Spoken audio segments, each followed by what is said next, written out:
Live tonight from the virtual Darlington Raceway, we say good evening, sim racing fans, and welcome to Throwback Week for the 2019 Full Throttle Real Sim Racing Cup Series, powered by Sim Racers for Mental Health, where from the track deemed too tough to tame, we welcome you into the LSR TV booth tonight on the iRacing Esports Network. Myself, Evan Pasoko, alongside with Justin Prince. As always, our producer downstairs is Brett Wheeler, bringing us to you tonight. And Justin, the Southern 125 is on deck this evening, 22nd race of this season, and of course tied back in with the conversation we had last week at Bristol. Tonight, the second to last race of the regular season. So not only is this a very fun racetrack, but as well a lot of stakes coming into this one. There is absolutely a lot of pressure and stakes in the points right now.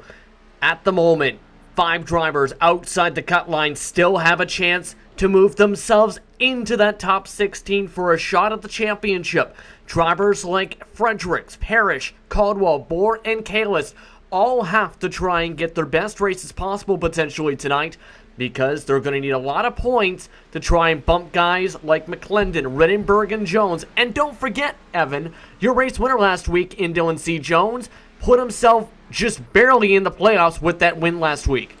He jumped to 3 positions in the championship, comes into this evening. 16th was the last to transfer position to be able to get in. He holds just a 2-point advantage over Anthony Fredericks, Shane Parrish within 10 points, and you might trickle a little bit further down to the likes of Caldwell and Bohr, but still mathematically with an opportunity between tonight's race at Darlington, an off week next week, and then we go racing on September the 9th at Indianapolis Motor Speedway. That one will be the regular season finale, and again, no win and you're in, so it all comes down to points, Justin. Maybe tonight's 125 lap contest becomes another one where surviving is key. That was certainly the name of the game a week ago in Thunder Valley. Yeah, this is going to be interesting to see how these cars react here. It's the first time we are going to have the chance to see these cars. In fact, in the iRacing Esports Network, drivers having very little apex speed drop-off, where they're entering about 180 in down the straights, about 160 at the lowest in terms of miles per hour by the apex. However, the tire fall-off is still going to be a major factor. Expect up to 2 seconds of fall-off in the first 30 laps if we go green. We'll see how long this race draws itself out. 125 laps on the board. The complexion of this can certainly change depending on how many stripes we dish out, especially early on in these runs when those cars do in fact have a little bit of grip. But I mentioned right off at the top, it is Throwback Week, so expect to see some nice throwback paint schemes trackside. We'll try to feature some of them as much as we can as you see them race around from dusk into the sunset tonight, as we're going to go night racing by the time this one is all done at the Lady in Black. Let's go trackside, though. Qualifying has drawn to a close, and take a look at your LSR TV starting grid. Only one driver was able to go sub 27. It is a 26.960 for Shane Parrish, who will bring his Serve Pro Ford Mustang to the green flag from the top spot. Rhett McBride will start alongside him in second position. Jason Jacoby starting in third spot for this one. Thomas J. George will roll from the number 4 position, and Scott McClendon rounds out your top 5. Jeremy Miller will start in the 6th position with a 27 flat in qualifying, while David Washington will start on the inside of row number 4 alongside Andrew T. Jones. The points leader entering tonight, and a driver that's more than locked up the regular season title, Andrew Freenach, will start in 9th. He led all 125 laps last year in the Southern 125. Daniel Eberhardt rounds out the top 10. The Recomotech Ford of Sean Kalis will start 11th, and Brian Chambliss, yet to grid up alongside him, will start from 12th. Eric Stanford gets 13th position this evening. Kyle Kamer to the outside of that row from 14th spot, and Scott Brotherton with a Tony Stewart throwback. He'll be rolling from P15. 16th, Nicholas Caldwell in the number 2 machine, with Anthony Fredericks and Dylan C. Jones rounding out the drivers with qualifying times. Everyone else is set via provisionals, with Connor Horn set to start off into 19th position, while Jonathan Dell will take the natural light machine from the 20th spot. Back in 22nd position, you'll find Jeremy Rittenberg in the number 26 machine. That may be one of my favorite throwbacks in the field. 23rd spot will be Todd Novosad. Matt Miller scheduled to roll from a 24th in the final position. Again, those back 5 are based on provisionals. I think the number of cars actually making it to the grid will be 23 as the field rolls off at 1 and 2. Let's talk about Darlington. Of course, the tail of the tape. Turns 1 and 2, 25 degrees to banking. 3 and 4 is 23, Justin. But the big difference is, well, it's a lot wider down at 1 and 2 the first time through, and that racing groove is right up against the fence. That's what makes it such an exciting race. Yeah, it's going to be tough to pass for some of these drivers, but it's also going to be tough to try and make sure you don't get damage with this package. It is so important you don't get any type of aero damage. And of course, it's a track known for giving drivers some stripes on the right side of their cars for some contact. It's going to be tough. It's going to be an absolute battle for some of these machines to keep the car clean to try and find a way to victory lane. And again, it is such a picturesque and scenic evening at the virtual Darlington Raceway as we get set for the Southern 125. As always, so happy that you're spending your Monday night with us here on LSR TV and the iRacing Esports Network. Let's see what the 18 car of Shane Parrish has as he'll bring the field at a turn number 4 for the first time tonight, so we can say let's go racing at Darlington. Green flag in the air.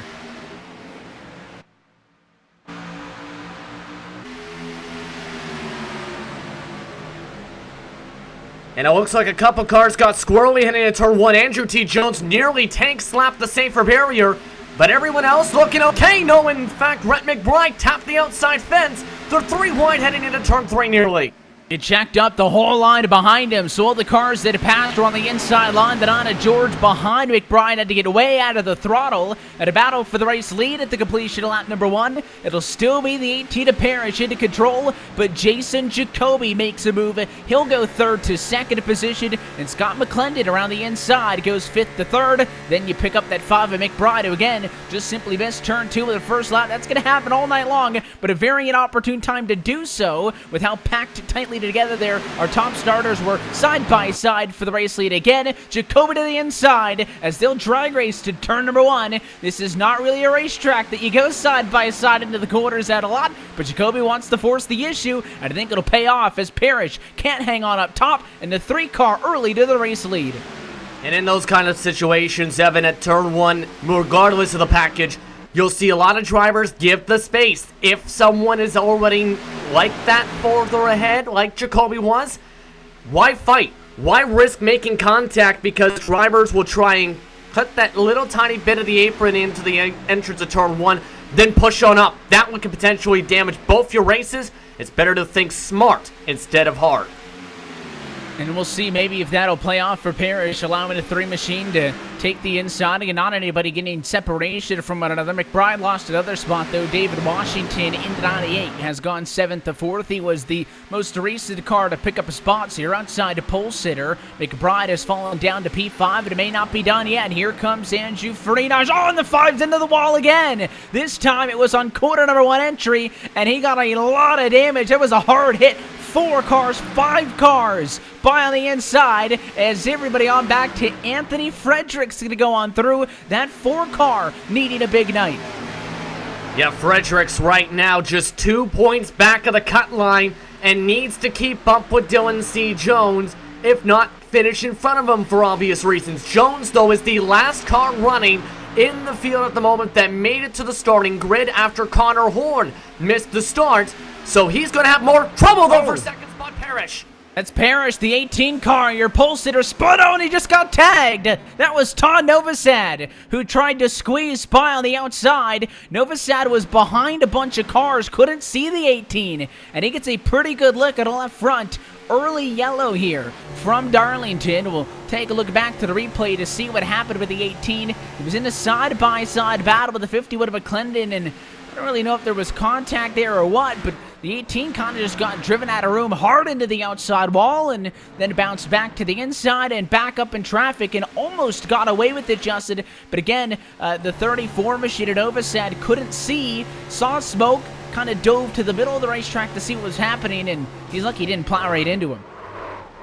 Yeah, I think the reason Parrish pushed up so much in part was the splitter started digging on the corner exit, and he plowed straight tight up to the edge of the safer barrier, right off Washington's front nose. But the bottom split of the American machine, you mentioned Innova said, it could have been much more worse. That's still going to be significant damage. On the bright side, though, he's going to at least be able to get some of it repaired. However, I think he might be down on horsepower with that type of hit. The race leaders, and looks like everybody going to be down to pit road. Early pit stops here, just 8 laps in of 125, but you can see that Jason Jacoby highly contested by McClendon as they'll head down and into their pit stalls. Only drop not to come down to the pits that time was Jeremy Rittenberg, so he'll actually take over the race lead, get a bonus point. We'll see if he'll be in next time, but the call for the leaders is going to be right sides and now left, so 4 tires for everybody at the front of the field. Jacoby drag race off, not going to do it. How about Andrew Ferdinand, the 88 Ford, who came in, and there's a break in the middle of the pit lane there, Justin, so he had a clear shot out of his box, and obviously a good pit stop for the 88, using that to his advantage. He beat him by a car length off of pit road. Yeah, that was a great pit stop from Jacoby to be able to take the race lead back, or take it for the first time, rather, of the night. So he is going to be in a good position based on how the racing has gone so far, with how difficult it is to pass unless somebody makes a mistake. 2 things to note, though. Rittenberg is one of those drivers that needed points tonight, Evan, to try and keep themselves inside the top 16. That bonus point might be crucial with how this race could play out. But as well, Connor Horn is also back on the racetrack. However, he is 4 laps down. It's going to be a heck of a battle for the Speedway machine to try and rally back in this one. Certainly the objective, and not surprised at all to see Rittenberg come down to the pit lane there in that scenario. So Friedage, who won the race off for the pit lane, is indeed going to become our race leader in this one. So Friedage, Jacoby, McClendon, Eberhardt, George, 1, 2, 3, 4, 5. Of course, first time seeing Daniel Eberhardt on the racetrack in a little bit. Good to see the Brandi Ford here this evening. Of course, no longer in a position to fight for a spot in the playoffs, just 2 weeks out, but returning back this week at Darlington, and he already made up a handful of spots. The likes of Fredericks, I mentioned right off of the battle early on. He's made some passes. Jonathan Cadell up about 8 or 9 on that very first run. So I know it's not quite the same as Bristol, but I think that it does have some similar qualities, and there's cars going to be in the wall, and you have to anticipate when that's going to happen, because if you're not running right up against it, you're not getting fast lap time. So maybe the cars at the back of the pack can take that extra 5-10 feet off of the fence, keep it safe, but up front you're going to be tucked in behind somebody. When you commit into the corner like that, you're also trusting that the car in front of you can commit as well. So as the lights go on top of the pace car, fresh reset. We talked about tire degradation going to be a factor tonight. Only a short handful of laps into a run. Well, fresh tires for everybody, so we'll see if they're tightly condensed up front this time at a restart, where the 88 can actually control it and go a little bit earlier than what we saw in the first time. Yeah, I'm curious to see how they go into turn 1 this time, now that they got a start in the bag, essentially. But you mentioned the tire degradation. That's going to be extremely focused for these drivers, and try and save the tires, essentially, as this race goes on. It's going to be potentially the end-all, be-all with how this goes. But at the same time, you can't afford mistakes like we've seen from McBride early in this race. You have that happen, you're going to drop to the back of the pack quickly, and you're going to be down speed the rest of the run overall. So if you're any of these guys in the top 10, you need to, while keep it close to the wall, don't touch it, and keep getting speed. And there's the early jump for Andrew Friedage. Green flag back in the air. Good, about 5 seconds earlier than what we saw in the initial start of the race. So he'll hold 3 car lengths at advantage down into turn number 1. Jacoby defending second, McClendon third, Eberhardt fourth. No real struggle up towards the front of the field. A little bit further back, Stanford will lose out on a spot to Miller down the back straightaway to 3. Yeah, clean start this time again. Much more cleaner, actually, than the start of the race. But look at Jacoby. He looks like he's trying to find some way to pass, but a caution is out of the back of the field for 3 cars. It's behind our leaders. One of them is Jeremy Rittenberg, the 26, who had just stayed out to lead a lap, and that's actually where the problem's going to come from. We talked about drivers not willing to, make the 2 wide moves early. This was a 3 wide scenario with a huge run for the 24, Connor Horn, and he took the inside third lane, and the 26 squeezed up a bit on the 2, so the contact comes with Rittenberg and Caldwell. I don't think Rittenberg saw he was there or got scared by the 24, rocketed up at the inside, but those were the 2 that got into each other. And how about this for Shane Parrish, Justin? Started on pole, involved in that accident. How the titles have changed for the 18 machine. A rough go, only 11 laps into the race. Yeah, it's been a very unlucky race all of a sudden for Parrish after having the pole. Was in second, hit the wall for the first time. This time, just nowhere to go. But I'm just here wondering, what was Horn thinking? I know he was faster because in part the checkup with Brotherton. But you're 4 laps down. Why are you taking it 3 wide at Darlington into turn 3 with the lead lap cars, which those 2 that got the worst of it, mind you, in Caldwell and Rittenberg, are in the battle for the championship? This could potentially mess up their potential shots to be inside the top 16. You need to think smarter, not harder once again, and that time while Horn is going to potentially be the benefactor from that yellow, there's not going to be a few happy drivers, I'm going to have to be honest. Well, and Shane Parrish came into tonight only 8 points out of a playoff position. I mentioned Fredericks was having a good night. Well, I mean, Parrish started great. Pole sitter, probably in a very good spot. Now he's got a wrecked race car. He's going to be falling to multiple laps down, even if he can continue in this race. Just 10 laps, 10-lap difference from leading to being wrecked out and a couple of laps down. Parrish going to be in a very tough position to make it happen next week at Indy. I guess I should say 2 weeks, actually, at Indianapolis with next week off. Big championship implications for the 18 team. Yeah, they're going to need to hope that this car is not at least down on engine power based on how this race is going, because I think if they have most of the horsepower, if not all of it, preferably all of it, of course, they're going to be in a situation, I think, where they can still contend maybe for a top 15, the way this is already building up with some of the cars and attrition.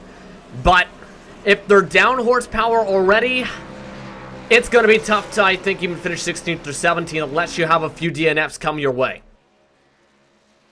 Lights should be going off on top of the pace car this next time by, and again, we'll be keeping it posted on where everybody is in the championship picture. But of course, tough breaks for the likes of Parrish.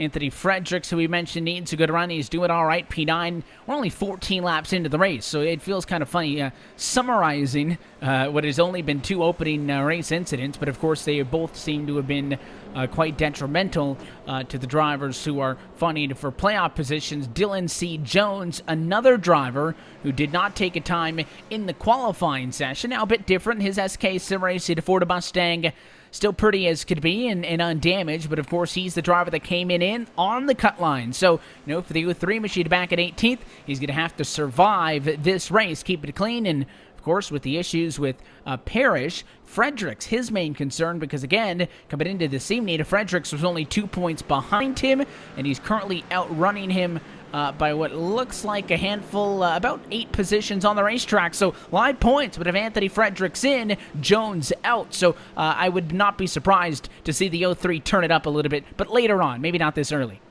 Yeah, I wouldn't expect him to try and turn it up until the second half of the race at least. I think part of the reason he would want a lower starting position, and some drivers might think this too, is let things play out at the front. Let the drivers try and see how this will go, how clean it will be, how much attrition there will be, because if he's, say, battling for 5th and you're involved in the big one, you're going to think back and say, why didn't I wait until the second half of the race? So I think that's what he's doing, just going to let things settle down and then start to make a charge once he knows that there's going to be either a long green flag run coming or we get to where it's money time. His car off it in. Andrew Freinage once again in control. He'll hold it back a little bit longer this time, but he puts the right foot down. Green flag back in the air. Only 15 laps so far complete from Darlington. He'll be clear in the turn number 1. McClendon wants the challenge to the inside of Jacoby. Side by side we go. Miller gets really high up out of the groove behind them. He'll get a pass by a 19 as Stanford, and it does look like McClendon's able to clear for second position. And that was really close. Danny, we ever heard actually touched the back bumper of Jacoby and had to check up hard to make sure he didn't give him a shot into turn 3. but it looked like a better start off of 2 for 2 through 4 positions rather than Freenosh. I think Freenosh got a little bit tighter than I think he was expecting in that cleaner air. And McClendon actually had a better run than about a turn 4, looked to the inside, decided not to go for it, and now with Jacoby pressuring, he's not going to be able to go anywhere. Jacoby to the inside for second. 2 by 2 they go for that spot, and that goes to show you that McClendon's trying to be patient, but it almost cost him a position. He's able to hold off Jacoby for the time being, so no changes inside of your top 5. But if the 3 machine seems willing to make those moves, maybe the 15 will be more, the 51, sorry, will be more aggressive next time he gets on a bumper. The 88 is he trails about a half a car length off, does close the gap. That's that 2019 package in the draft to reel him in, but certainly not enough of a run to make the move. So they'll stay single file at 4. Not a good quarter for Jacoby. Here comes Eberhardt to the inside for 3rd. It looks like Jacoby's just struggling on corner exit off of turn 4. Might be getting a touch too tight where he's taking too much speed, forcing to check up, and that ends up helping Eberhardt. So now Eberhardt's going to have to take the defensive line and does to hold on to the 3rd position and going to go from there. This is the easier of the 2 sections of the racetrack to try and pass, mind you. You think back to the olden days where guys like Richard Petty and Darrell Waltrip and whatnot talked about in the 70s and 80s, turns 3 and 4, which at the time were turn 1 and 2, were the place you wanted to pass. And you can see why it is that kind of position, because it's a bit of a wider, a bit of a tighter arc. But there is trouble for the 7th place car. Jeremy E. Miller is off the track and has severe damage to the back end. Miller had gotten into the outside wall off for the restart, but this one is contact with another car. The 4 of Fredericks was on his inside. And to be fair, I don't think Miller was as high up the racetrack as the 4 thought he would be. Eberhardt's just spun out in 3rd position and brought up the caution flag. Nearly crashed into both George and Stanford, but George has severe back-end damage from the checkup, Evan. Well, that was almost identical to the incident with Miller. A car on the inside line. You could see Daniel really didn't give a ton of room to Jason Jacoby, who was committed to making the pass. And you see Jacoby's left-hand tires were down below the white hash marks there, and that's where the banking starts to trail away. So he pushes up, a little bit of contact with the 90. He spins out on his own, but you mentioned the damage Eric Stanford getting into the back of Thomas George. So 2 sets of incidents, about 5 different cars get damaged in the span of 2 laps, and we're back under the yellow at lap 22. Yeah, that's going to hurt both the cars absolutely now. The temp's going to be an issue for Stanford the rest of the way, and George has to hope he can get at least a majority of it fixed, because that spoiler is going to be very bent up. So the downforce is going to be messed up, where it's going to be a bit more trickier to handle the car. I would expect it actually much more looser with how that's curled up and that right rear corner panel. I expect him to get potentially some extensive repairs on that car, because I don't think you want to get any damage at this track at this point. Your race leaders decided to skip the trip down to the pit lane last time, having it been on a very short run, but they feel like they want to get some fresh tires, so down to the pit lane they come. And everybody up front, no doubt, going to be getting 4 tires and fuel. Todd Novosad stays out. He'll snag the bonus point for leading a lap. We'll see if Andrew Fredosh, who actually got the race lead initially after winning the race off the pit lane earlier in this race for the first trip down to the pit lane, if he can defend that. He's 4 tires off the way. Again, just happens to get a lucky draw with pit stop number 9, but Scott McClendon, the 51 car, better by a half a car length. He goes for 4 as well and takes that spot away from him. And really, in part, that was because Jacoby didn't get a good run up to the pit commitment cone, and it was a car length and a half back, so that basically took 3rd on back of the equation to come out first. On top of that, though, Freenosh had a 2.5 longer pit stop that helped McClendon just edge out the 88. McClendon's looking very comfortable today. It looks actually a little bit better so far than Freenosh in the early going. Now it's going to be the question of, can he keep it? As this is going to get interesting, because Brian Chambliss stayed out this time by, but I wouldn't expect that to be the case since his front bumper is torn apart. We'll see how all of this plays through. Novosad, we mentioned initially, had stayed out, is back down to the pit lane, but the other car who's out there and now gets his bonus point for leading the lap is Brian Chambliss, who started in 12th position. He actually came down to pit road initially with everybody else, but it looks like the number 45 machine just missed his pit stall on the first trip down pit road. So I guess he figures, well, it's kind of a throwaway here under yellow. I'll just stay on another lap, get at least a point out of it, but he'll get cycled back to the high teens or 20s. By the time he eventually does bring that car down to the pit lane, get it serviced, and then go back out on track. So it should be McClendon in control. Good opportunity for the 51 machine to make a little bit of noise as, Scott trying to get a good result in this one. He's not in the clear. 15th in the championship standings coming into this evening. Only 6 points ahead of Fredericks, who was the first car out. So seems all these cars that the talking points are surrounding are those near that bubble that we mentioned from the get-go. Yeah, McClendon's doing what he needs to do. In fact, this is one of the best races we've seen from Scott in at least a few weeks or so, because he's had a rocky month of July and August where he's either been stuck in the teens or has been involved in a lot of the big wrecks. This needs to be the turning point for Scott if he wants to try and stay above that cutoff, and he's doing his job now. It's just a matter of, will he be able to keep this up for 100 more laps of action? We're coming up to that point this time by.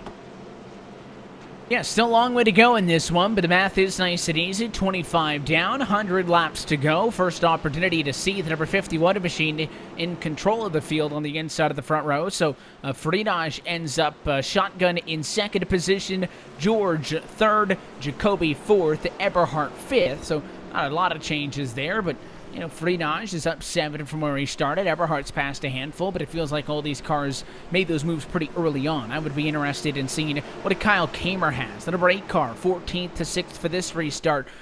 Fredericks is back there, 17th to 8th. He's just behind Chambliss, who's 7th, who has picked up 5 positions. That'll actually update through for the 45 to drop back. So even better, Fredericks, top 7, the best he's been so far this evening. The pace cars off and away. Scott McClendon with a slow roll at a turn 4 at pace speed of 60 miles an hour. There he goes. 25 down, 100 more to go at Darlington.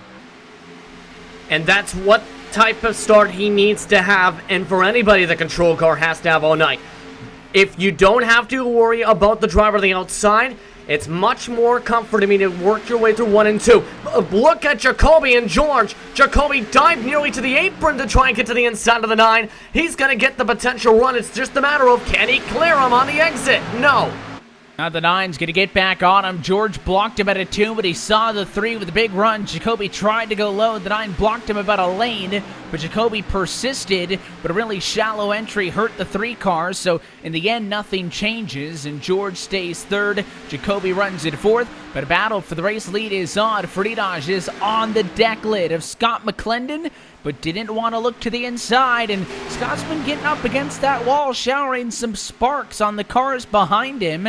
They have been light bits of contact, and that's just part of Darlington. You can get away with that, but make sure you don't drive it in too hard as he tries to get away from the 88 machine, who is about 3 car lengths off him. Yeah, that's the thing. I think right now McClendon is looking comfortable in the corners now, but the problem is the way this draft is, it reels you back in with that rear spoiler and sucks you back towards the bumper. The difficulty, though, is McClendon's got clean air, so he's going to be able to hold more throttle through the corners. Friedage is going to have dirty air, so the car tends to be a bit more pushed tight on the iRacing service when you're in the back bumper, which makes it so difficult to try and get any pass done unless you get it done by the apex. And with Darlington, that is easier said than done. This is probably one of the most difficult places, but McClendon hit the wall. From the race lead, the 51 car is slowing back straightaway. Front straightaway rather. Friedage to the race lead. George to second. Jacoby third. Eberhardt fourth. It all falls apart for the 51, and I wanted to make a point to noting that he had been getting so close to the wall, Justin, because I felt like he was going to overstep it, and that time he did. It wasn't a hard hit, but when he pulled that car off of the wall, he got sideways, drifted all the way down the racetrack, really couldn't get back into the gas, and that small blip will cost Scott McClendon first position to 5th. Still a good running spot, but obviously a big issue there as he drops a second behind. Now, once again, race leader, the 88 of Andrew Friedage. Yeah, this is going to be something that hurts him until we can at least get a little bit of that damage done, because again, If you get any type of that damage, it's hard to suck up, which is the main thing to try and get passes done. So expect them to maybe calm down a bit, as they're going to have to deal with lap traffic. Nicholas Caldwell's off the pace in 1.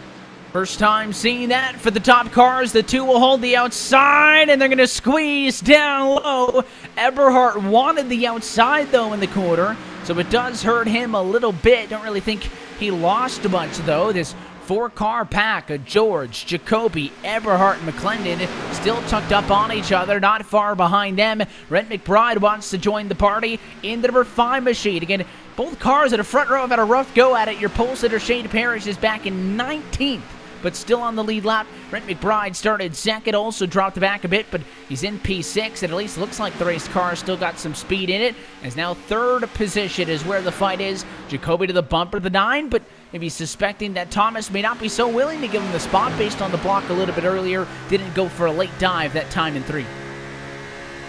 Yeah, you can see they want to go. It's just a matter of needing to get the job done by, I think, that corner entry to Apex again to be able to make sure you clear, because the outside line, you talked about it being the fastest place, has had such an advantage off the corner exit of turn 4. So I think at this point, Jacoby's just, I think, being patient, waiting for George to make the mistake and Endor to get the outside, or he'll end up losing that at set outside and be forced to drop back like there. You know, the 90 car has been pretty loyal to the outside line, feeling like that's the way to go around. And I mean, even for the cars that are running the lower line, it's still the outside. But now that Donnie makes it up, he'll cross to the inside. George scrubbed some speed off that time at a 2 when he got into the wall. And it is going to be 2 positions in 2 laps for Eberhardt. The 9 got it again. So again, George struggling on quarter entry. Eberhardt is in through to 2nd position. And now side by side for 3rd as Jacoby tries to get him on the inside. They're nose to nose at a 1. The 51 of McClendon sitting on the bumper trying to find a way through. That 9 car's more beat up than these other 2 around him. Curious if that's hurting him. I definitely think it's hurting him at this point. These setups first off lean towards tight, but when it's so damaged like it is now at both the front and the rear end, it's very unpredictable how the car can actually handle. That time it looked like he nearly bobbled towards McClendon's door off the exit. So that car looks like it's starting to really drop off the pace. It was 2/10 slower, George was, compared to the race leader every single lap before everyone else could get on by. Now Daniel Eberhardt has gotten to the same pace as well as Jacoby to the race leader.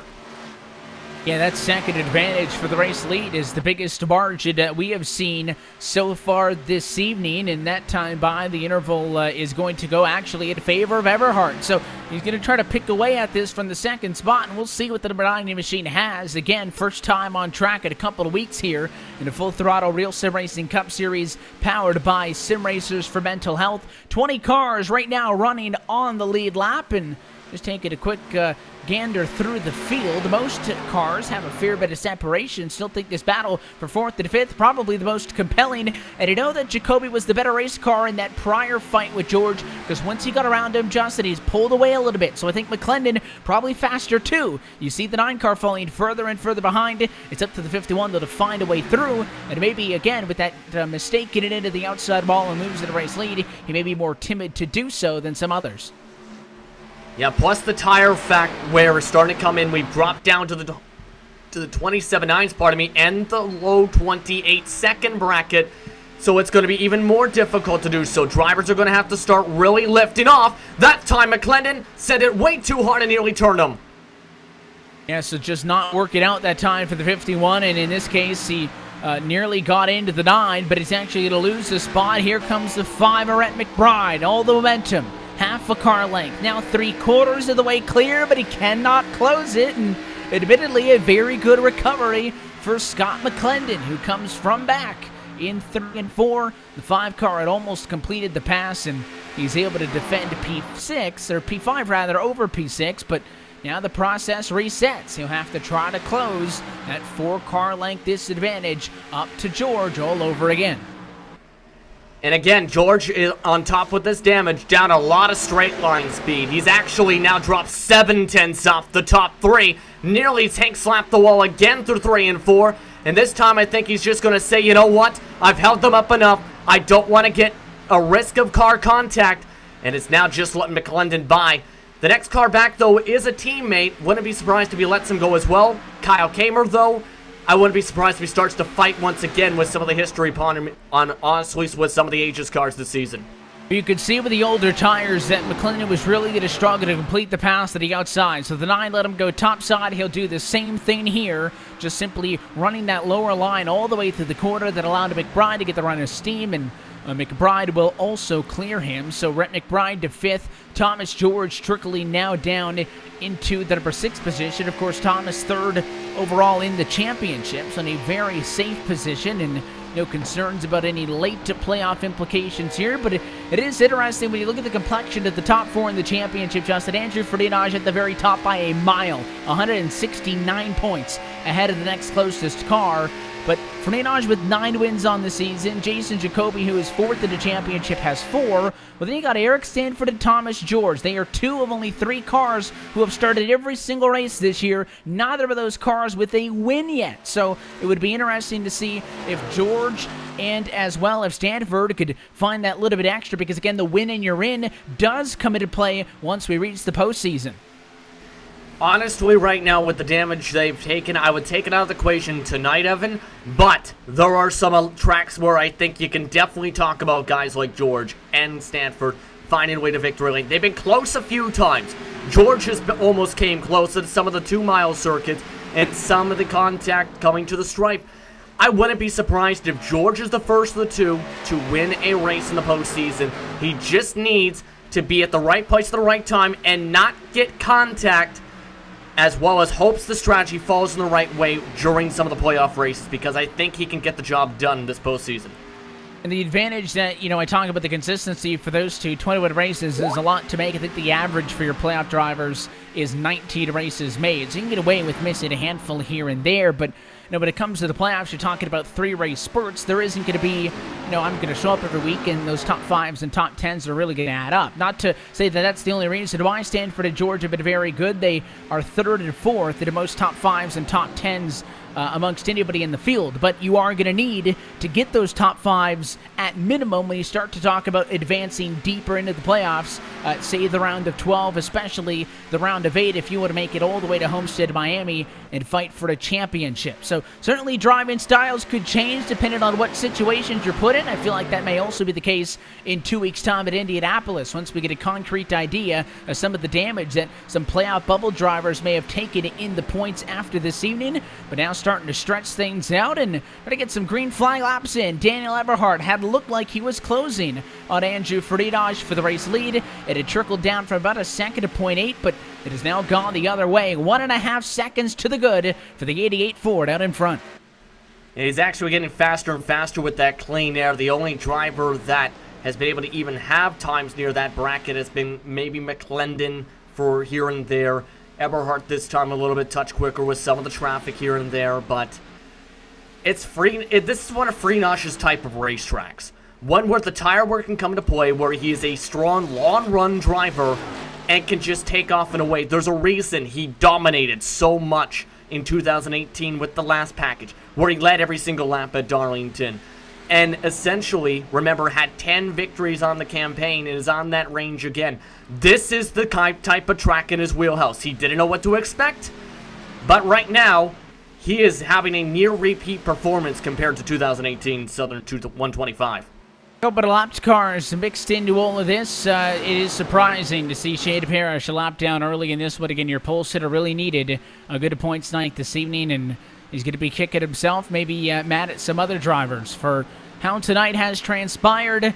Just trying to save points, and he goes into Indianapolis certainly in a very tricky spot, because as you see the 88 move around the 2 car and continue to stretch things out.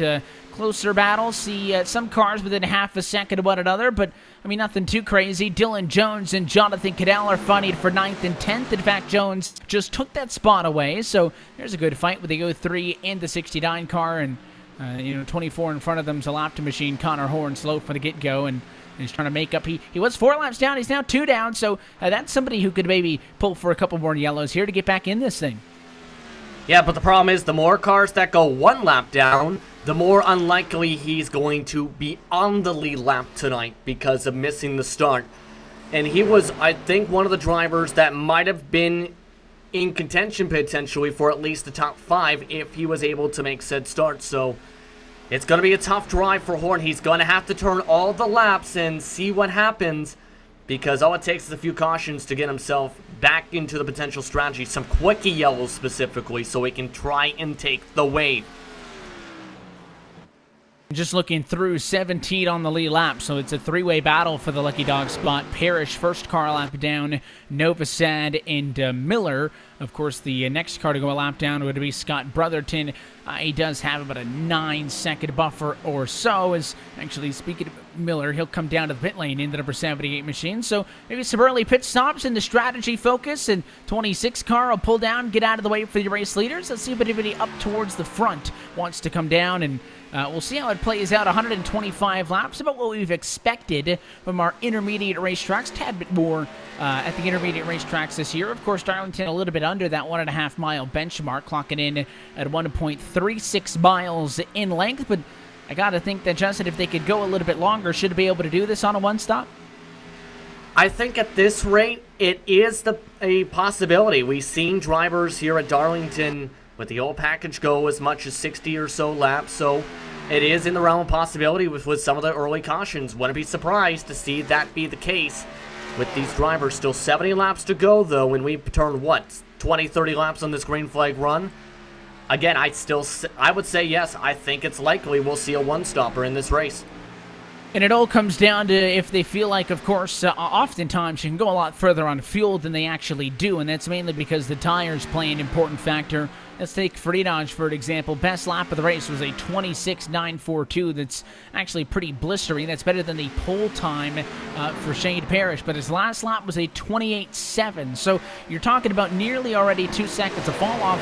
Fall off is something that we really haven't seen a lot in these cars this season compared to the packages of old, 2018 and so on, with a higher horsepower and the you got to get off of the gas and you slide through the corners a lot more. You don't have a much more consistent average speed, but it's a rough racetrack. It shakes you around, and maybe that could be a determining factor in if you go for a two-stopper over a one-stopper. But I feel like if that's going to be the case, you would see cars put down within at least the next 5 laps.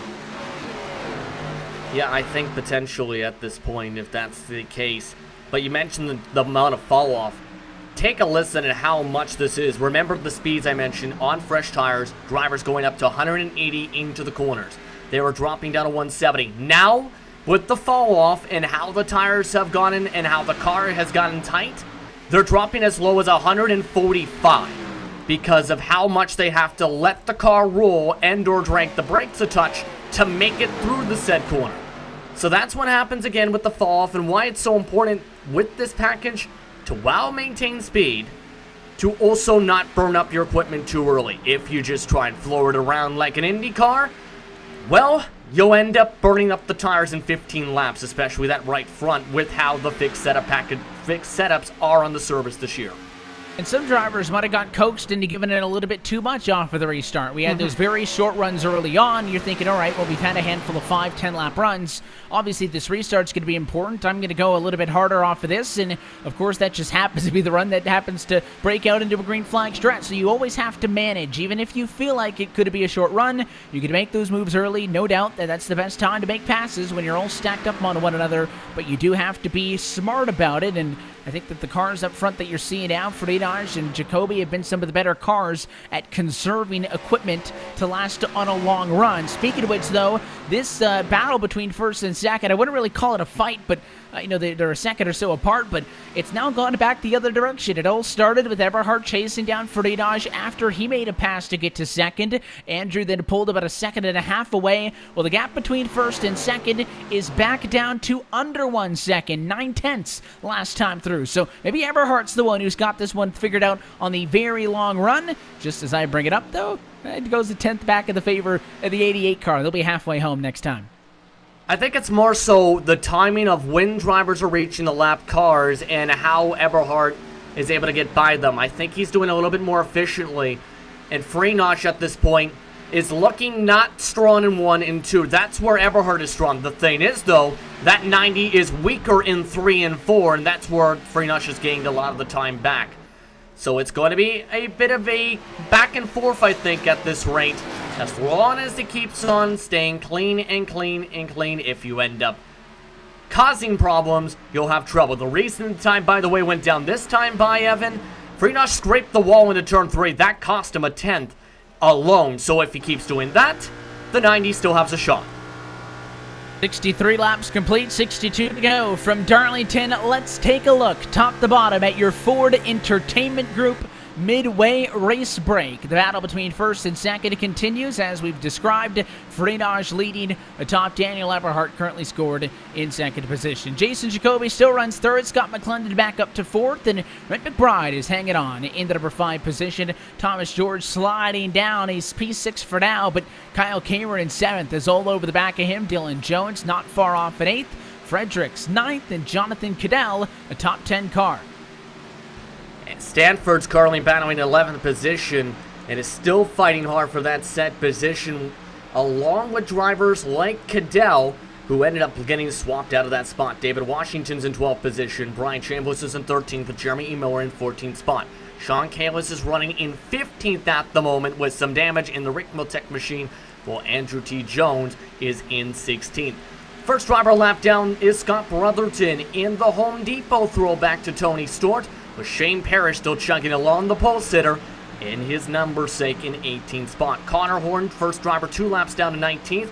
Matt Miller is now 4 laps down, rounding out the top 20. And in 21st position, Todd Novosad is 6 laps down and onto the pit lane right now, so not sure if he will continue. Jeremy Rittenberg is still out there, 22nd to 15 laps down. Nicholas Caldwell, 23rd, damaged, but also still out on the racetrack. And it's going to be a look top to bottom at your Ford Entertainment Group Midway race break as we see some cars trickle down to the pit lane. Fredericks was one of the first. Freenage up front still staying out. Ford Entertainment Group has been serving the iRacing community with custom-built affordable computers specifically built and tuned for iRacing. Your PC will come with everything you need preloaded so you can get racing as soon as it hits your doorstep. Get yours today and join the 600-plus iRacers already enjoying a Ford Entertainment Group build. PCs to fit every budget from $540 and up. Go to fegpc.net and mention code LSRTV10 to get your build quoted today. Those first cars just that were coming down to the pit lane about 40 to 45 laps removed from our last trip down to the pit lane, and of course that deep into this green flag run, which surprises me because if you go another 40, you're still 20 laps from the end of the race. I would expect more drivers to pit closer to 75. That's more of a midway point for the one-stopper.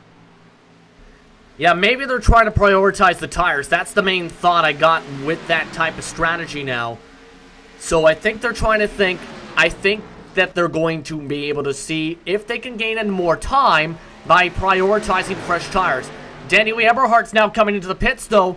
First of the drivers in the top 5 opening up their pit window. They committed for service, and nobody is going to be surprised. It'll be a call for 4 tires and a fuel, but is this going to be to the end of the race? As it looks like Eberhardt will get back out there with 55 more to go on there, I should say, rather. Yeah, 55 more to go at lap 70, so I was right the first time. So that's quite a run to the end of the race. We'll see if we do get that, but Eberhardt's in. Is that going to force the hands of Jacoby? It does. Those two were fighting for second and third. Oh, and he got the tires or the barrels. Jason Jacoby couldn't make the hook into pit road. It is a very shallow entry, no bank, and he had too much speed and hit the right side on the barrels. He's got some damage. And McClendon spun it on his pit entry. This is an extremely tough pit entry to get into, mind you. You mentioned with that speed, so you're basically coming straight for the banking, turning a hard 45-degree angle just about to get into that lane. And you can see with those two there that it's so difficult to time yourself to get inside that barrier to come down the pit lane and maintain the speed without spinning out. So both of them are going to have some issues. Jacoby now with some aero trouble. McClendon going to lose time from the spin. And the big winner in all of this is probably going to be Daniel Lee Eberhardt having a relatively clean pit stop. Again, the fresh tires sooner than Frenage. Frenage is losing now. That 2-second fall off, about 2 seconds per lap. But I think his concern is trying to make this more so at the halfway point as more cars trickle down to the pit lane from outside of the top 5. Frenage, expect him down pit road shortly. He's going to give up the race lead. And some may consider this a gamble because I guess there's always a gamble. If you pit early, Justin, you go a lap down, that's a gamble because the yellow comes out, you get stuck. But here comes Frenage. He's in. He's going to give up the race lead by waiting this long to pit, but he will be the better car in the run to the end. So we'll see if it pays off for him. He's in at 73.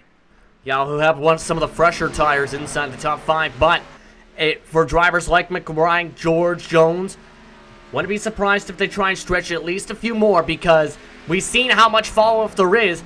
That might be a little bit of the difference. However, once he gets back going, it's going to be a massive amount of time gained on the track. We've seen how effective the undercut can be with this package. So it's going to be curious to see how this race progresses now. Just now, about 6 or 7 on the lead lap of the pit stops.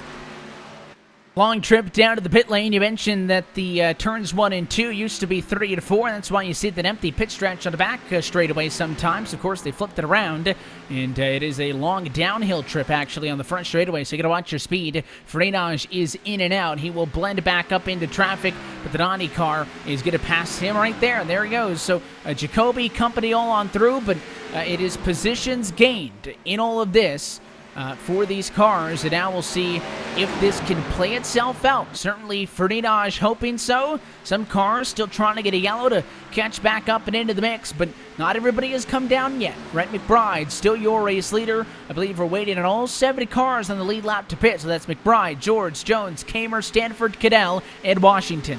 Well, Washington actually just came down this time by. It looks like a couple others are also ducking in as well. Miller for another time in this stretch. So at this point, they're slow getting. Those are the drivers I think who are staying out, that are prioritizing fuel over the tires and hoping to get the job done on one less stop, depending on how the fuel mileage plays out for the undercutters in this field. It's going to get curious to see what happens. McBride, though, is the leader, but has a lot of cars on fresh tires about to reach his back bumper.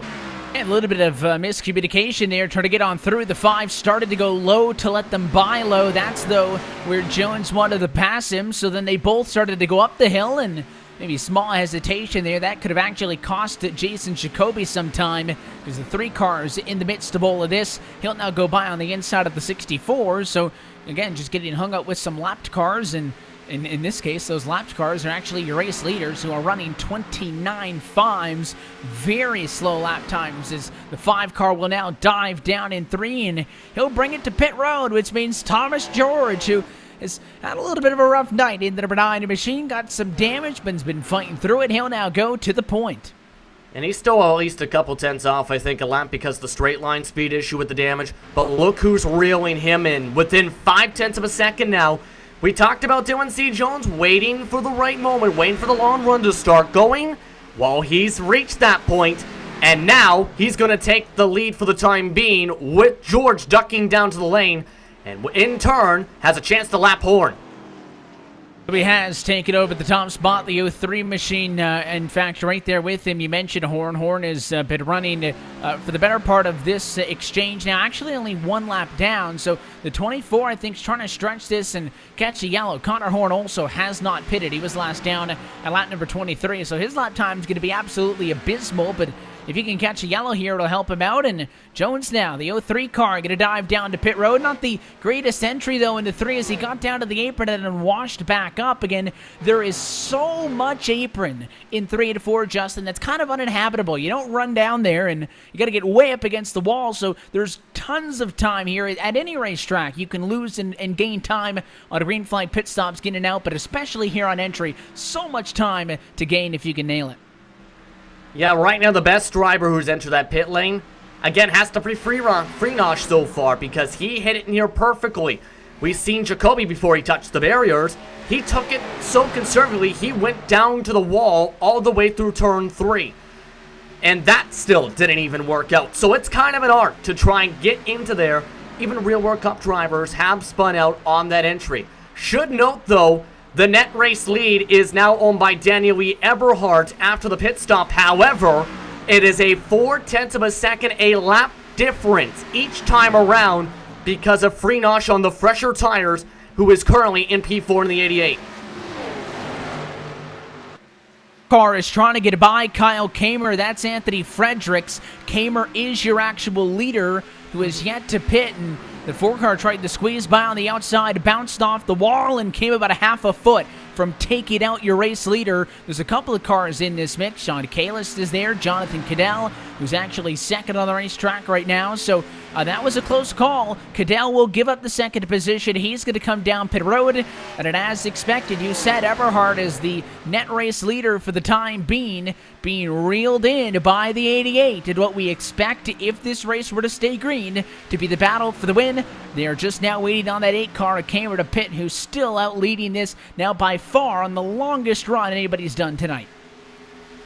Yeah, just 42 laps to go, coming to 41 in fact, and the gap is closing and quick. Just an 8-second difference, 8.8 seconds. And Kamer's kind of, again, had a quiet night tonight. Has kept the car clean, has actually looked the most clean out of the field so far. And if he was able to get some luck here, this might potentially be a move that can secure him a top 5 or top 10.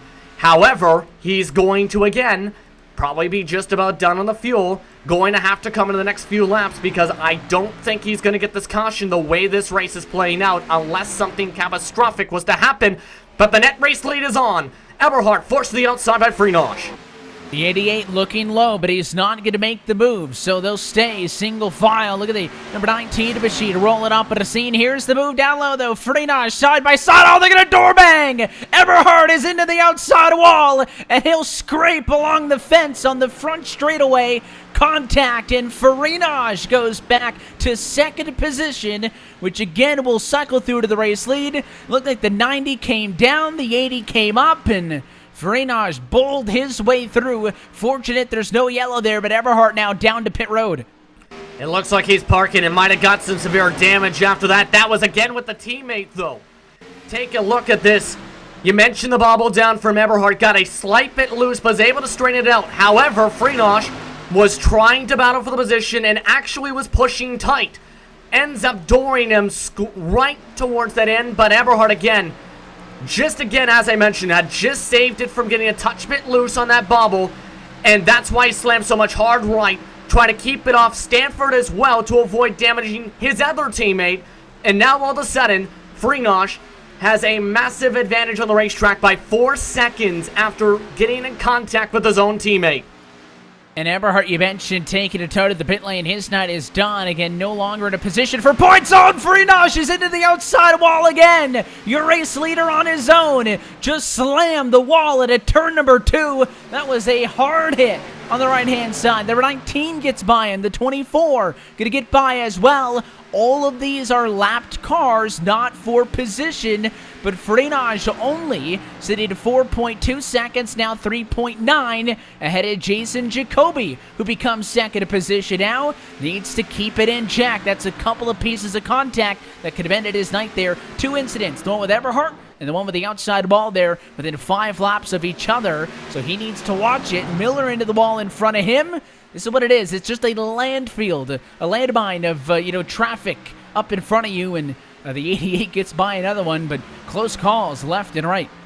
Or a field of landmines, I think was what you were trying to say a little bit there with that. We can combine the words, and it'll be faster. Yes, but you're right about that. Right now, I noticed this a little bit in practice, even with the hotter temperatures. It is still 81 degrees, which it was this same temperature before the sun settled down. The problem is, though, he has been very tight, it looks like, off of some of the corners, and that's why he's damaged that right front on this race car more and more as this race has progressed. So at this point, while he has been in control majority of the laps led so far, he still has not looked comfortable while doing so, I have to admit. And the gap has it's kind of steadied out, 3.9 seconds. I thought Jacoby was really going to use this as an opportunity to kind of come blaze it up on him, but, there's restrictions with tires, and Freenage has had those close calls. He hit the outside wall pretty hard, but, the right side's not caved in. The race car is still okay, so I don't really think he loses much in the grand scheme of things. Those 2 close calls basically equate to 2 bad laps, and I think that's what he was able to gain on Jacoby, but Jacoby himself just threw away a half a second that last lap, a 28.9 compared to the 28.3 for Freenage. So mistakes for both these cars. That's what this is going to come down to, is who can stay as mistake-free as possible to the end of this race, and will we stay green to the end as we're closing in on 30 laps to go, the home stretch. Again, your race leader should be good to go distance. It's just a 3-lap difference between when they pit, but that's how much fall-off there is at Darlington. It was talked about last year after the Xfinity race, by some of the crew chiefs on SiriusXM NASCAR radio, where you don't take even 2 tires after a couple lap run at Darlington because the fall-off is so dramatic at this racetrack. And that's been the difference even with the mistakes from Freenage. Once he gets a good lap back together, that time goes right back in his direction from that difference. So at this point, Jacoby, if he wants to win this race, I'll be quite honest, will need exactly that caution. Caution flag at lap number 94. Spinners on the front straightaway. Chambliss and Kalis involved in this one. In fact, it started with the 43 machine. The replay will show that Sean's getting passed by some faster cars, but just wanted to hold the outside, and McBride gave him a shunt into the corner, preferring to actually pass him on that outside line, and I just don't think he ever got a handle on it. Drifted up into the 9. Tough break for Thomas George there, as he's kind of left in the wake of all of that, and it is Kalis who has the problems, and we're back under the caution flag. A brand new race with only 10 cars right now scored on the lead lap. Yes, this is going to absolutely shake things up here with this one, and going to bring a lot of drivers back into the conversation to win. This was not what Freenage wanted to see with that contact, but overall, Kalis, again, was trying to let everybody go. The thing is, he pushed up tight and just slammed George straight into the wall. Simple as that. So unfortunate there for George, absolutely. Was already trying to wheel with the damage. Now, the 9 has no front nose, and that, despite this yellow, is going to potentially take him out of the conversation of even top 10. So Freenage should be nice and easy here on the pit lane because he had such a gap of lapped cars between here and Jacoby that he should very easily stroll to get his 4 tires of fuel and get out in front. But again, that 4.5 second advantage that he had is going to be completely evaporated. So no doubt everybody down pit road is going to go for 4 tires in fuel, and that's really been the only call that your leaders have done on pit lane all night. As expected, the 88 is way out in front. The rest of the car is going to be scrapping for what's left. More than 5 seconds behind him. Dylan Jones sacking the car off the pit lane. He'll try to make this one a fight before it's done. We'll take one quick opportunity to step aside. When we come back, less than 30 laps to go at Darlington. We'll see if Freenage can hang on. He's looking for win number 10. You're watching the Full Throttle Real Sim Racing Cup Series on the iRacing Esports Network.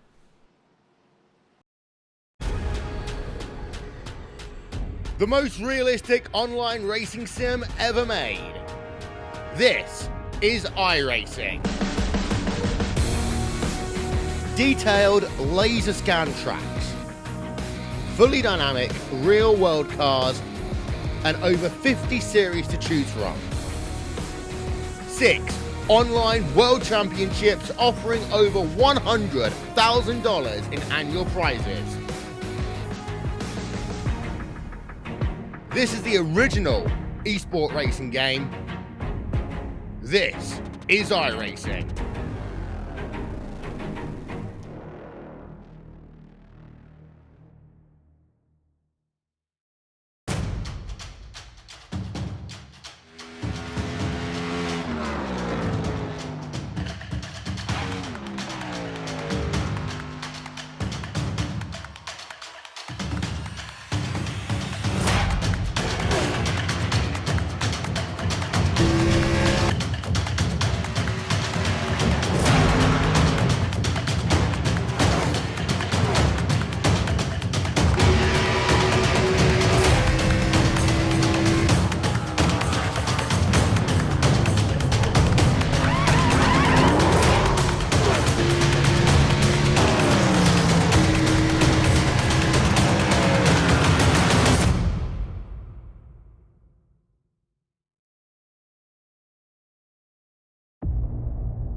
spotted. Green flag back in the air as Freitas brings us down to turn number 1. It is a good jump for him. 26 laps to go for the track. Too tough to tame. Jones in second position with a run into turn number 2. He'll look to the inside. Here we go. Battle for the race lead is on.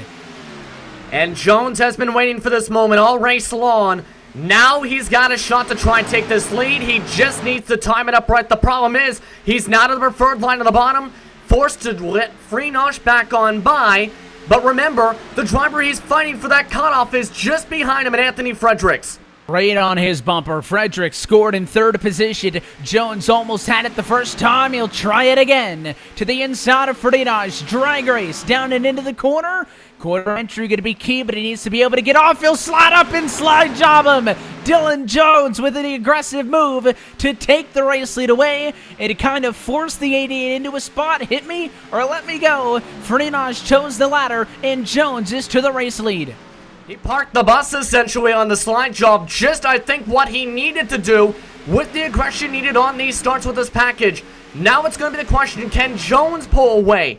He's been quietly moving methodically through this field all race. This is the first real test to see what his speed's like now in clean air. He's actually pulling away from Freenosh as Freenosh got tied out of 4. The first throwback paint scheme in the field is Fredericks, who runs in third. I want to count Freitas's, but he's been running that old school looking Ford for quite some time so far this season. But let's see if Fredericks and some of these other cars can get anything extra out of this one. Jones trying to hang on for the win, and of course, the context around this, Justin, missing a couple of weeks mid-season, coming back in the last few weeks, and a winner last week at Bristol for his second win of the season, bumped the Dylan Jones from 19th to 16th in the points. There is no winning you're in. It is all points based. What a statement it would be for him to add his name to the pool of drivers who have a real shot at the championship. I'm not talking just the 16 who are legitimately going to be in it, but those who actually have a chance if he could possibly go 2 for 2 here. Yeah, this would be a great shot in the arm in terms of momentum essentially for Dylan Jones.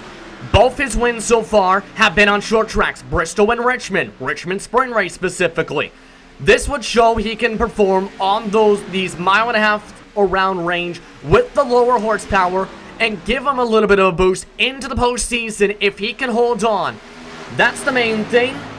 And remember too, when you look at the bonus points earned throughout the campaign so far, he's actually, despite all those missed races, amongst the top 5 essentially in earned points on the season, 53 total throughout the campaign, whether it's been leading laps or whatnot in 2019. When he shows up, he could put it to him. He has missed 7 races this season. He's the only driver top 25 in the points that has not made at minimum 17 starts. He has made 14 coming into this evening, the 22nd race of the season, and he is pulling some distance now, 6/10 ahead of Freitas, who is second, and Anthony Fredericks, who is third, who was having a very good night. Fredericks came into tonight chasing Dylan Jones, only 2 points behind him in 17th in the championship, trying to find a way in. Jones is not going to lose any ground to the 4, but I think Fredericks doing so good that the guys need to be concerned are the likes of McClendon, who had a very good night early, but Scott's down at a P16. He could actually end up being on the outside looking in after tonight. Yeah, and McClendon actually had to come down the pit lane having an issue, so he's now also in a situation where he's also a lap down and might have to hope for a chance at the lucky dog. So it's not looking good for McClendon at this point. But it's getting a bit chaotic now around 6th on back because Jacoby and Washington, along with that group with McBride, have been nearly scraping the paint off their doors trying to fight for position. They are definitely going at it here, and we'll see just how long this battle is going to continue and how hard are you willing to push it as all these fights continue on throughout the field. The likes of Jacoby and these other cars who have been up towards the front closer to the top 5 in the top 3 for the better part of the night now, running in some of the worst positions they've been thus far this season. You got somebody like a Jeremy E. Miller who's gotten beat up a few times, but that car still running in 8th position. A lot of different tales of the tape as cars are trying to fight their way through this one. Lapped traffic on the horizon for Dylan Jones. He's going to have to find a way around Sean Kalis, who was just involved in an incident after getting punted, actually, by a faster car that was trying to get around him. And the 43 machine does not really want to give up that outside line, so Jones is going to have to pucker up and go down low if he's going to make this happen, or at least go side by side. And finally, that 43 steps down, and a nice move there to let Jones go. Next time through, only 15 more laps to go at Darlington, and he is running away with this one. Yeah, he's getting a little bit quicker and quicker, and the traffic, I think, is coming in at the right time. And you mentioned Kalis wanting to stay up top. The reason is, and again, what partly caused that issue with Eberhard is he is looking so tight he is nearly slamming off the wall. So this is a lead lap car's nightmare to try and get on by.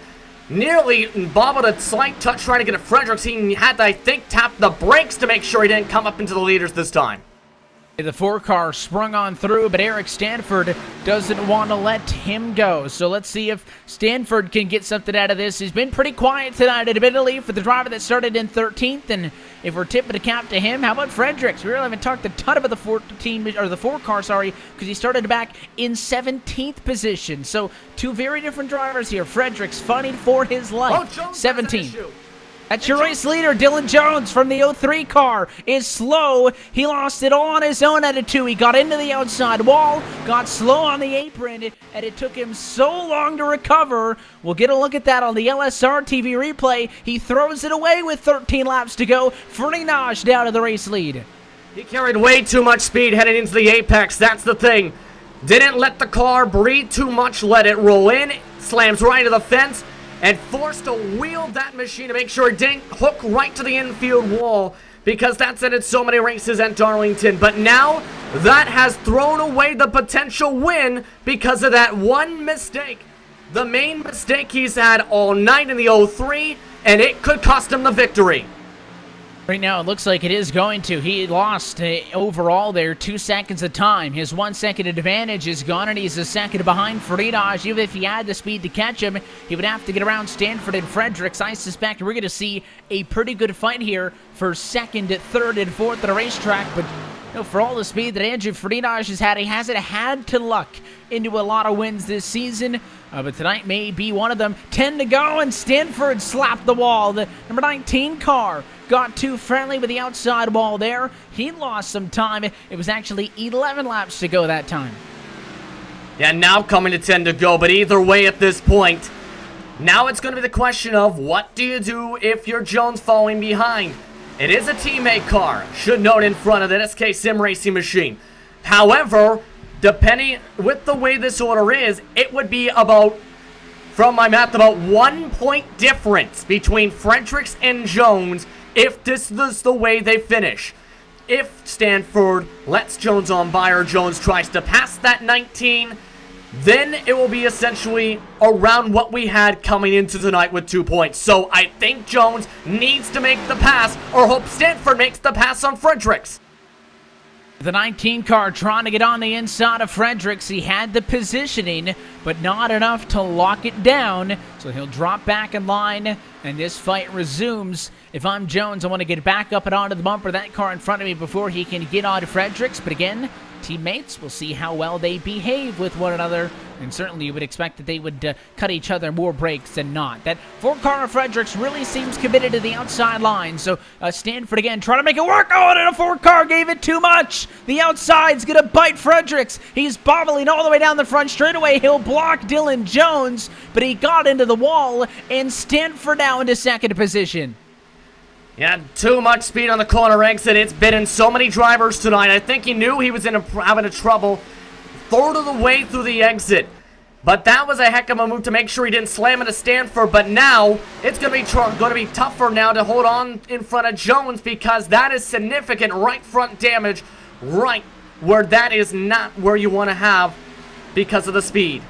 That's the Ferrucci block if you're the 4 car there. So just park it in the racing line. Nowhere for the 03 car to go. And Dylan Jones probably could have sent him there, but lifted out of it. I think Dylan Jones really wants to get back on him and make a pass here. If he can, it would be for third. Jason Jacoby now into the picture. So 3 cars duking it out for third, fourth, and fifth position. 6 laps to go this time by. And Fredericks again very close to the outside wall. Really pushing it. One more mistake. And I think both these cars behind him will get it. Yeah, right now he's at the teetering edge of going right where the pace we've seen having from George and falling worse than that right now. He's actually losing about a couple tenths or so, I think, a lap from that damage potentially, and it's going to keep on suffering. Now it's going to be the question, too, how does Jacoby play this? 5 laps to go this time. Does he elect to try and make the passes here? Or does he just let these 2 drivers battle it out, knowing they are battling for the final spot of the postseason at the moment? And still to remind you, this is typically when we talk about the point to no return as Jones goes to the inside, but with overtime in effect, Andrew Friedage is not going to breathe the sigh of relief till he sees the white flag. I mean, at this racetrack, probably not until he sees the checkered flag fly. So this is going to continue to click down. 4 more laps to go at Darlington. Jones consistently being able to get on the inside with the 4 leaving that line open, but he's not willing to pull the trigger yet. Car length off. Here's a run on a turn 2 to the inside. They'll drag race down to turn 3. And Fredericks is getting more and more tighter, it looks like now. Nearly tank slapped it. This is going to be a true test. Can he make sure to plow off? No! Had to lift off. Here comes Jones and Jacoby. 3 wide. Here comes Jacoby to the very inside. Is there going to be enough room for the ball? It's going to be Fredericks who lifts out of the gas. Jacoby also boxed into the corner, and Jones is the only one to stay in the throttle. He'll end up in the front of this group, making the pass for 3rd spot on the racetrack. Fredericks falls to 4th. Jacoby is still in 5th position. Popsicle 6 in the air. A second and a half further up the racetrack for Andrew Friedage. 2 laps to go. And the alarm balls might be swinging on into Fredericks' head now. It looks like that damage has now become an absolute problem. He is really happy to get off the gas on corner exit to make sure he doesn't plow up. And if he loses more points, it will be that much more tougher to try and make it into the postseason. But the leader working its way through 3 and 4.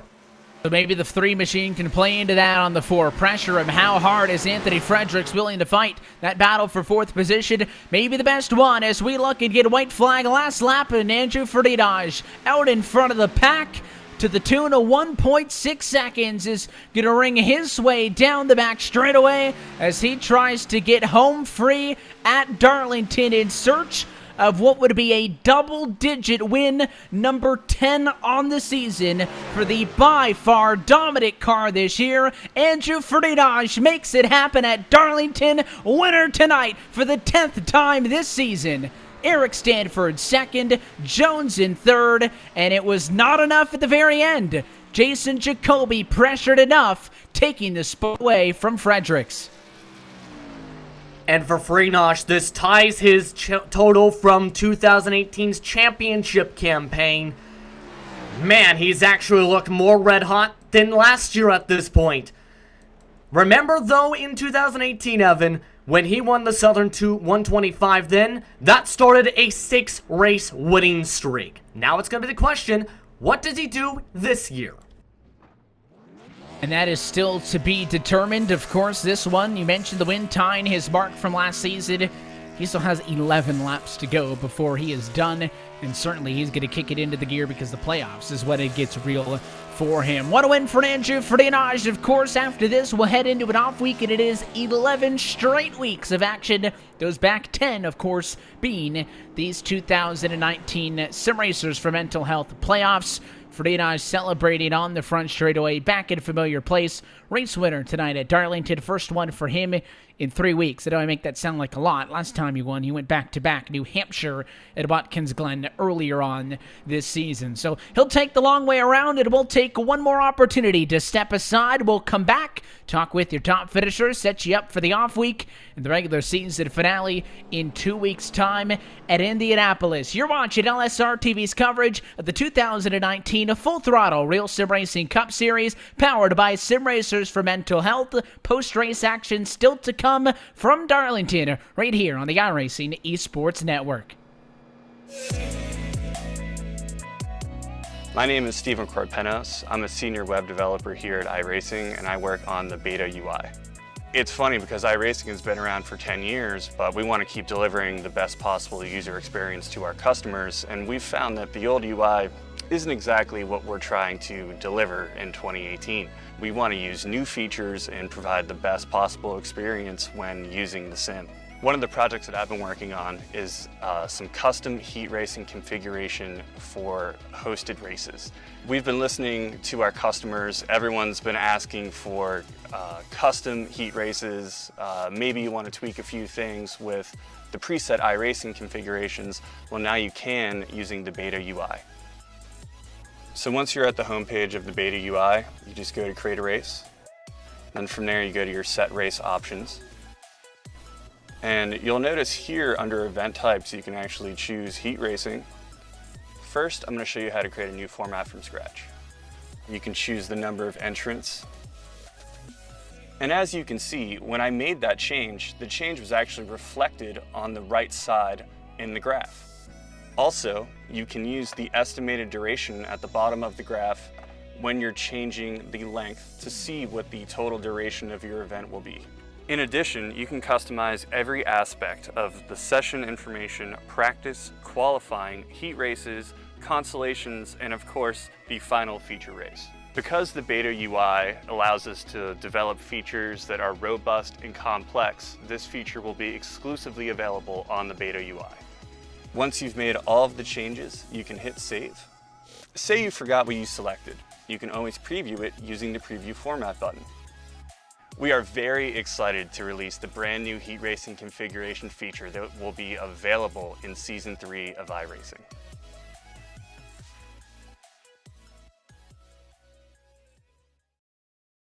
This broadcast is the copyrighted work of LSR TV, and it may not be rebroadcast, retranslated, or used in any form without the express written consent of Live Sim Racing LLC and iRacing.com Motorsport Simulations. LSR TV would like to thank you for your support, and we hope you enjoyed tonight's broadcast.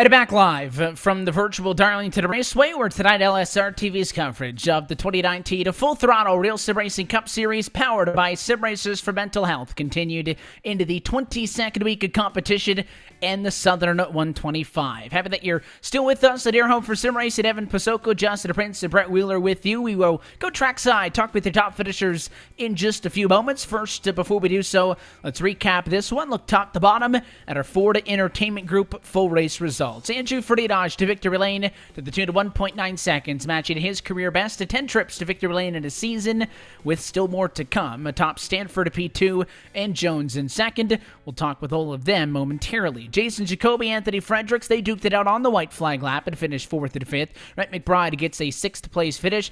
David Washington is exactly where he started in 7th. Brian Chambliss is 8th. Jeremy E. Miller is able to get a P9, and Kyle Kamer, second to last on the lead lap, rounds out your top 10.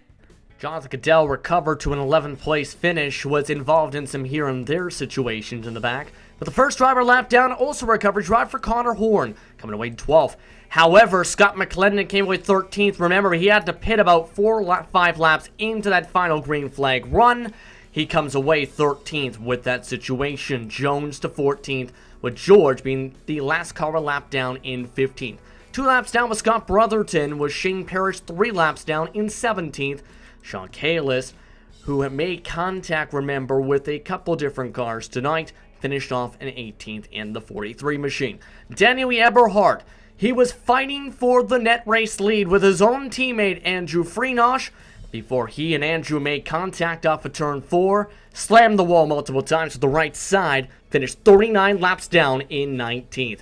Rounding out the top 20, Matt Miller, 55 laps down. And just to put a bow tie on this one, the rest of the car is also way out of the race, but it includes 21st position Jeremy Rittenberg, Todd Novosad 22nd, and Nicholas Caldwell in 23rd. That's been a look at your Ford Entertainment Group full race results. FEGPC has been serving the iRacing community with custom-built affordable computers specifically built and tuned for iRacing. Your PC will come with everything you need preloaded so you can get racing as soon as it hits your doorstep. Get yours today and join the 600-plus iRacers already enjoying a Ford Entertainment Group computer. PCs to fit every budget from $540 and up. For more info, log on to www.fegpc.net and mention code LSRTV10 to get your build quoted today. Let's head down to Darlington Raceway, Victory Lane, where we are stood by with the driver of the number 88 machine. Another race win, number 10 on the year for Andrew Ferdinand. But I think Andrew late in this one, it's a restart. Dylan Jones gets you around you, starts pulling away, and at least at that point, wasn't looking like tonight was going to be the night. Yeah, definitely lucked into that one. I don't know what happened to Dylan there. I think he said he was checking lap times and he hit the wall. And really good to get this one in Victory Lane. I hope the same paint scheme ends up on Saturday night. I know Junior's running the Xfinity car, so hope it's the same finish. But yeah, we kind of just lucked into it. We got a little damage there racing with Daniel, and then I killed the wall off of two. So we were down straightaway speed, and Dylan did a heck of a slide job there. I almost ran into him. So, you know, he should have won this race. He just kind of made a mistake, and we were there to capitalize. It looked like he kind of forced you there to make a decision with the slide job, pulling right up in front of you, but you opt to not take both cars out and are able to cruise home for a second-place finish. He's in a lot more of a desperate situation for the points, obviously, trying to make the cut. He gained 3 spots with his win last week, and he gains 3 more tonight, so he's going the right direction. So something tells me you two are not going to be limiting the battles to just this evening, and this is something that's going to continue on for the rest of the season. But aside from the end, how'd you feel about tonight's race? Started at P9. Normally that's deeper in the pack than what we see. Yeah, I think we had open qualifying tonight, which made it interesting. I think the draft was a lot of help, and I wasn't good qualifying here anyway, so, we started where we should have, and I really did not know how to pass going into this race. No AFIX, no NIS leading up to it, so for whatever reason, I was able to drive it in off of 4 and get a run down the straightaway and dive it in 1 and get by some people, and then I don't know what happened, but we had a really good pit stop, came out in the lead, and from there was really no looking back. It's a shame that caution came out. I think we would have had a commanding lead. I think Dylan was coming on tires, but he was a ways back there, so it would have been interesting to see if he could have got there. But, overall, good race. I do have to get in here, though. I'm disappointed with this package. Last year, this track was so hard to drive, and to be 100% honest with you, 3/4 of the run, we're flooring it through 1 and 2. There was no lifting. 3 and 4, you get tight. You had to lift a little bit, use the brake a lot. But 1 and 2 is pretty much just everybody's the same through there because we're all just flooring it. And unless you had damage, there was no real runs you could get or anything like that. We try to, in the schedule here, work at a couple of off weeks every few weeks. And do you have any big plans for this upcoming one? Because it is the last of the season. We'll return in 2 weeks' time, Indianapolis, for the regular season finale. And then after that, it's time to lock in. 10 weeks of the playoffs, all back-to-back-to-back, and a run to the middle of November. Yeah, this weekend I'm going down to Darlington, see Dale race, so hopefully he can pull off the same result tonight. And kind of just relax, hang out with the family with Monday, and then it's back to practicing for Indy, and really just trying to zone in on the mode we got in last year in the playoffs, and just practice, learn this package. I'm still not great at it. I know it doesn't really look like it, but trust me, we've been lucky, very, very lucky this year to not get in wrecks and end up where we have. We look forward to seeing what the rest of the season holds. Of course, you got your 10th win of the year tonight, and that's the benchmark that you set last year. Still 11 races to go. I know you're going to want to improve on that one, but at least for tonight at Victory Lane, who do you want to say hi to? Big thanks to my family, my friends putting up with the hobby. Eric for putting this great paint scheme on. I've been running it the past few weeks. It is a throwback, and he did a hell of a job with it. All my teammates, Eric, Dylan, Daniel. I know we got a top 3 tonight, which is awesome. Shane, Dave for bringing me on the team.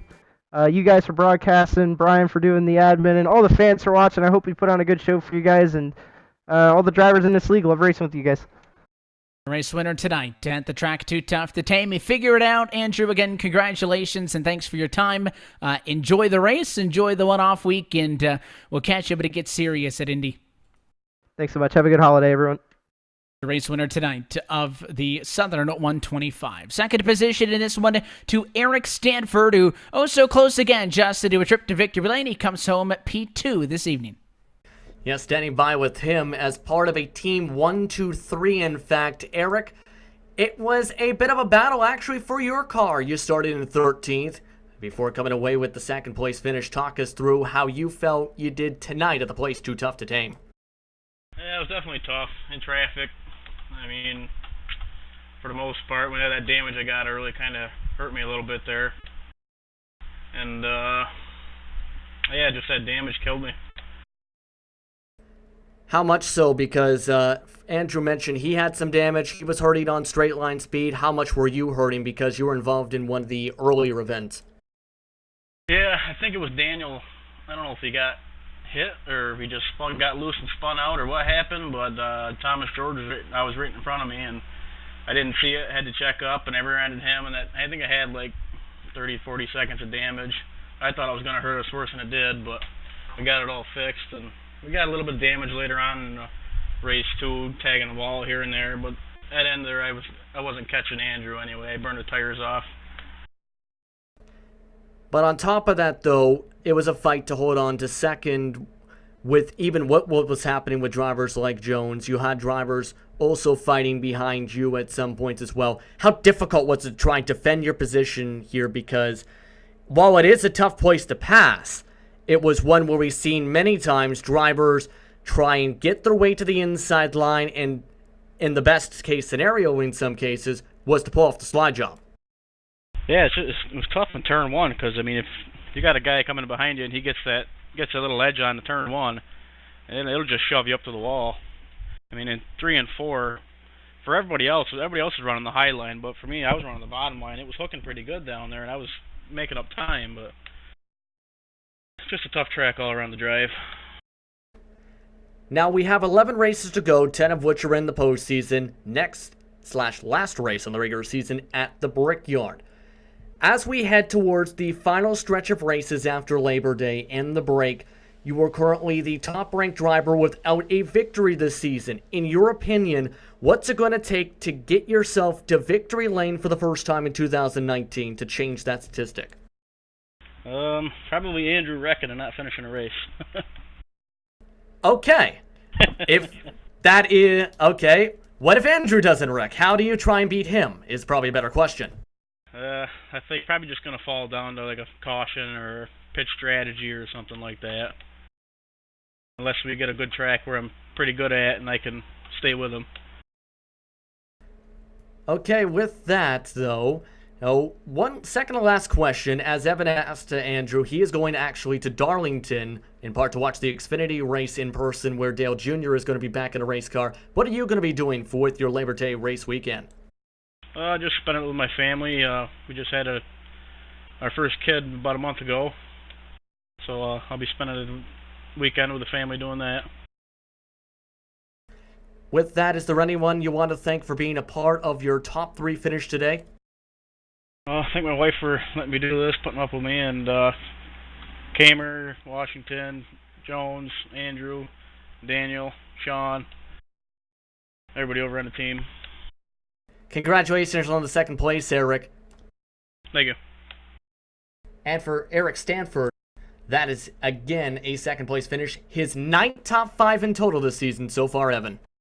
He keeps up those consistency numbers and is going to bring that fight all the way down at the end of the season here. I'm now stood by trackside with your third place finisher tonight from Darlington. And while he wasn't the guy who led the most laps, it seemed like he was leading the most important ones. Dylan, congrats. I know third place is a big result for you, and it's actually huge in the points. But I think instant reaction is you feel like you should probably be in victory lane.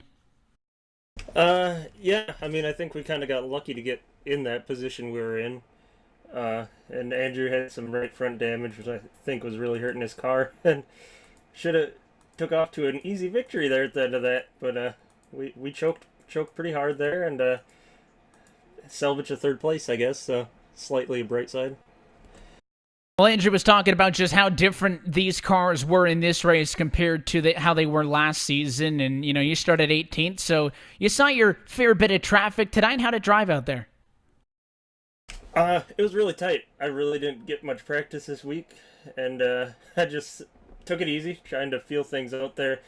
For me, the biggest thing is when I got out front and how much harder you could drive the car, and how it felt to me. It felt completely different than driving in dirty air, which is what I was pretty used to all night. So overdrove it a little bit.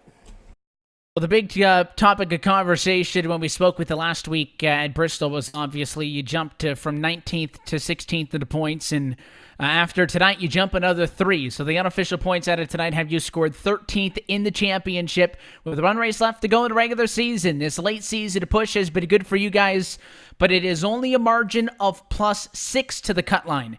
Andrew T. Jones is below you. In 14th, he's only up 5. Frederick's up 1. Then McClendon the cut. Jeremy Rittenberg only 1 point back. So there are essentially 5 of you within 7 points headed into Indianapolis. How do you ensure that that car finishes at 1 apiece and you're able to secure the deal? Well, we got to give it our best shot, but with this package, every race kind of feels like a wild card. And going to Indy, I think this is the first time I've been on the track with this package, so it's going to be a learning curve, and just got to keep the nose clean is number 1, and let the rest settle where it may. Well, that one will be in 2 weeks' time because we're giving you the final off week here before we go at it for a handful of weeks in a row all the way through the championship. And I know for your sake, hopefully, we wear you out because that means you're racing all the way through to Homestead, Dylan. But it's a good result for you tonight. It has been a very good couple of weeks who makes it happen. Just thanks to everyone here at LSR TV for putting this all on, and everyone at sksimracing.com. Go check them out. We appreciate your time here post-race, Dylan, as always, and congratulations on a good result. Enjoy the week off, enjoy the long weekend, and we'll see you at Indy. Thanks, guys. The third-place finisher tonight at Darlington, and as always, a big thanks to everybody for their time post-race. For Dylan Jones in third, Eric Stanford second, and somebody who we borrowed quite a lot, Andrew Friedrich, for coming home tonight as your race winner from Darlington. Let's talk more. I kind of rang through it there with Dylan, but the unofficial points coming out of this one, Justin. So as I said, our cutline driver is now Scott McClendon. McClendon is 16th, and the final car in or out, he drops back 1 position from where he came into this evening. Now, Jeremy Rittenberg, a big drop from 13th. He finishes this race in 21st, so he's the first driver out, 1 point below the cut line. Shane Parrish, who started on a pole in this race, really lost it, 16 points back. I would almost argue that that is very likely not going to happen at Indianapolis. So that's what it looks like below McClendon. Above Scott, you also have Fredericks up 1 spot on the cut line in 15th. Andrew Jones up 5 points in 14th. And then Dylan Jones is up 6 in 13. So it is very tight going into a big question mark with this package at Indy in 2 weeks. Yeah, right now, based on how that car felt, a lot of drivers should know, did get the chance to race it last week on the service, and he mentioned it being a wild card. It has the opportunity to do so. While it drives similar to like it was in 2018, the cornering, how you take them, is going to be much more different. The car's going to feel a little bit, honestly, in comparison, like an Indy car. Let the car roll in the corner, launch off. Momentum's going to be key. The slipstream in the draft is going to be key. It's going to be a very crazy race potentially at the Brickyard, especially with the potential fall off and how the cars handle off 4 in turns 2 and 4 rather, once that wear starts to kick in, because like Darlington, tire wear is a major factor at the Brickyard. And of course, it is going to be a 2-week wait until we get a race at Indianapolis, but by the time we get there, it'll be the last race of the regular season, and you are not going to want to miss that one as we get set to fight for this 2019 championship. That being said, that's it for us here tonight from Darlington. The 22nd race of this campaign now falls into our rearview mirror. You can catch more live race in action, though, right here on LSR TV and the iRacing Sports Network this Thursday with the Rick Motec Cup Series. That's at 9 o'clock o'clock Eastern start as their playoffs roll on. And at all of next week off, enjoy your long weekend, enjoy the week off, and we'll be back at it in 2 weeks' time at Indianapolis. But for an entire team here at LSR TV, for everybody at RealSimRacing, to Brian Macklin, the Adamins, and for your broadcast team tonight, for myself, Evan Pasoko, for Justin Prince and Brett Wheeler, want to thank you for tuning in and congratulate Andrew Ferdinand, Mr. 10-time winner so far on 2019. We'll be back at it 2 weeks' time. That puts us on Monday, September the 9th, for the regular season finale at Indianapolis Motor Speedway. That race and every race of the 2019 Full Throttle RealSimRacing Cup Series, powered by Sim Racers for Mental Health, that can be found right here on LSR TV and the iRacing Sports Network. Until next time, good night from the Lady in Black.